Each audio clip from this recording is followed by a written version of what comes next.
Рецепт от Вали. Как лечить горло? Говорить? Да, говори. 4 или 5 зубочков чеснока. Разрезать их прямо со шкарлупой. Разрезать вот так вот, чтобы больше было оттуда пользы. Не чищенные, я ж тебе говорю. 5 зубочков чеснока, чайную ложечку соды хлебной, литру полторы воды. До кипения дойдет, чуть-чуть покипит, выключать.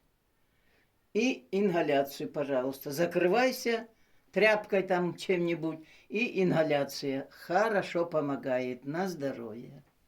Спасибо. Будем знать.